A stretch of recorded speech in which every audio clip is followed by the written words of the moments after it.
तो हल्क एक ऐसा सुपर हीरो है जिसे शायद ही कोई जानता ना हो। हमें हल्क को मार्वल सिनेमैटिक यूनिवर्स में कितना भी कमजोर क्यों न दिखाया गया हो, लेकिन दूसरी तरफ कॉमिक्स में हल्क मॉन्स्टर, प्लैनेट, गैलेक्सीज और तो और कॉस्मिक बींग्स को भी टक्कर दे चुका है। तो हल्क मार्वल का एक ऐसा कैरेक्टर है जो गुस्से के दम पे चलता है, जिसका मतलब हल्क जितना ज्यादा गुस्सा होता है उसकी स्ट्रेंथ उतनी ही ज्यादा बढ़ जाती है और एक बार वो बहुत ज्यादा गुस्सा हो जाने से वो किसी को भी उसकी नानी याद दिला सकता है। तो हमने अब तक हल्क के लाइव एक्शन पोर्ट्रेयल में 4 एक्टर्स को देखा है। सबसे पहले हमने लुई फ्रिंगो को 1977 में आए द इनक्रेडिबल हल्क सीरीज में एज अ हल्क देखा है। इसके बाद हमने एरिक बैना को एज अ हल्क 2003 में आई हुई मूवी द हल्क मूवी में देखा है।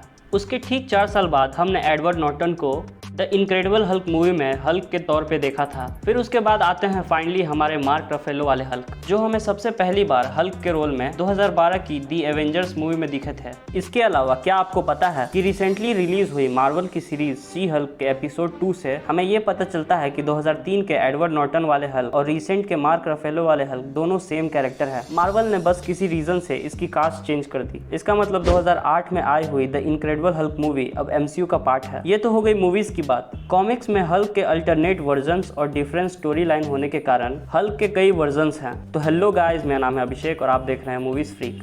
तो आज मैं आपको अपनी इस वीडियो में कॉमिक्स से हल्क के कई सारे वर्जन्स के बारे में बताऊंगा जो हमारे MCU वाले हल्क से कई गुना पावरफुल हैं। Grey Hulk. तो ग्रे हल्क हमें कॉमिक्स में सबसे पहली बार द इनक्रेडिबल हल्क इशू 1 में देखने को मिला था, जो रिलीज हुई थी 1962 में। तो ग्रे हल्क, जिसे हम कॉमिक्स में जो फिक्सिट के नाम से जानते हैं, वो असल में और कोई नहीं हमारा ही ग्रीन हल्क है। जब स्टैन ली ने हल्क को क्रिएट किया था तब वो ओरिजिनली ग्रीन नहीं बल्कि ग्रे कलर का था, बट आगे चल के इसे कॉमिक्स में ग्रीन कर दिया गया। तो कॉमिक्स के एक स्टोरी आर्क में हम देखते हैं हल्क को, जो कि जूझ रहा होता है स्प्लिट पर्सनैलिटी डिसऑर्डर बीमारी से, जिसके वजह से वो अपने अंदर जो फिक्सिट नाम के एक डिफरेंट पर्सोना को डेवलप कर लेता है। तो जो फिक्सिट वाला हल्क हमारे नॉर्मल हल्क से काफी ज्यादा डिफरेंट है। जो फिक्सिट हल्क के तरह हमेशा गुस्से में नहीं रहता, बल्कि वो तो अपना 3 पीस सूट पहन के लॉस एंजलिस में बाउंसर की जिंदगी जी रहा होता है।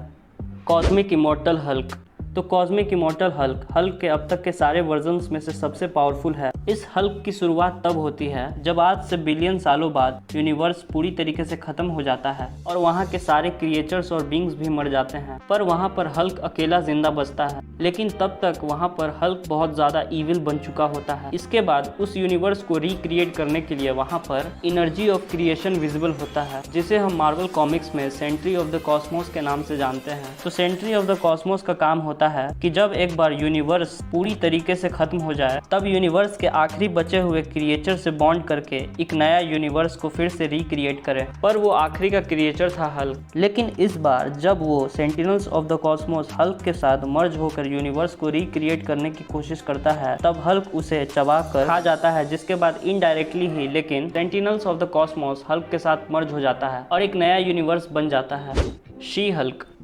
तो She Hulk AKA Jennifer Walters Hulk AKA Bruce Banner की अपनी कजन है, जो कि प्रोफेशन से एक लॉयर है, जहां पर उसको उसकी हल्क की पावर्स एक रोड एक्सीडेंट के दौरान उसके भाई ब्रूस बैनर से ब्लड ट्रांसमिट होने के वजह से मिलती है। बात की जाए शी हल्क की पावर्स एंड एबिलिटीज की, तो शी हल्क अपने भाई हल्क जितनी पावरफुल तो नहीं, लेकिन वो हल्क जैसे अपना आपा भी नहीं खोती। वो जेनिफर वॉल्टर्स से शी हल्क बनने के बाद मेंटली जेनिफर वॉल्टर्स ही रहती है, लेकिन वो फिजिकली शी हल्क में ट्रांसफॉर्म हो जाती है। इसके अलावा जहाँ ब्रूस बैनर का अपने ट्रांसफॉर्मेशन पे कोई कंट्रोल नहीं रहता, वहीं शी हल्क अपने ट्रांसफॉर्मेशन को पूरी तरीके से कंट्रोल कर सकती है, जो कि हमने मार्वल के शी हल्क सीरीज में देखा है। World war Hulk. तो वर्ल्ड वॉर हल्क मार्वल के one of the most famous Hulk's में से एक है, जो हमें 2007 में आई कॉमिक में हल्क के एक अल्टरनेट वर्जन की कहानी बताती है, जिस कॉमिक्स में हमें दिखाया जाता है कैसे इल्यूमिनाटी हल्क से परेशान होकर उसे एक स्पेस शटल में बैठाकर डीप स्पेस में फेंक देते हैं, जहां पर उस शिप में कुछ खराबी हो जाने के कारण वो शिप प्लेनेट सकार पहुंच जाता है। फिर सकार के लोग उसको कैप्चर करके ग्लैडिएटर बना देते हैं, पर वो वहाँ के रूलर को हरा के वहाँ का राजा बन जाता है और फिर सकार पर हल्क को कायरा से प्यार हो जाता है। फिर वो दोनों वहाँ पर शादी कर लेते हैं। कुछ समय बाद हल्क जिस स्पेस शटल से सकार प्लेनेट पे आया था उसमें एक बहुत बड़ा ब्लास्ट हो जाता है, जिससे काफी ज्यादा तबाही होती है, जिस तबाही में हल्क की अपनी वाइफ भी मर जाती है, जिस तबाही के बाद हल्क अंदर से पूरी तरीके से टूट जाता है और इन सब का जिम्मेदार इल्यूमिनाटी को मानता है। जिसके बाद वो इल्यूमिनाटी के हर एक मेंबर को जान से मारने का कसम खाता है, जिसके बाद वो अर्थ पर आके ब्लैक बोल्ट को मौत के घाट उतार देता है। इसके अलावा वो इस स्टोरी लाइन में सेंट्री को भी टक्कर दे चुका है। क्ला।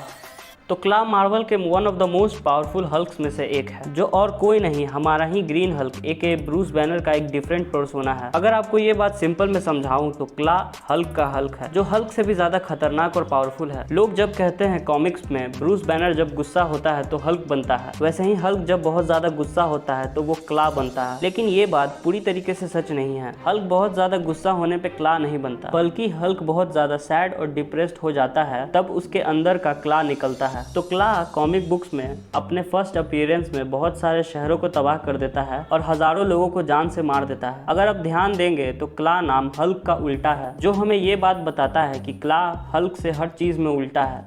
Red Hulk.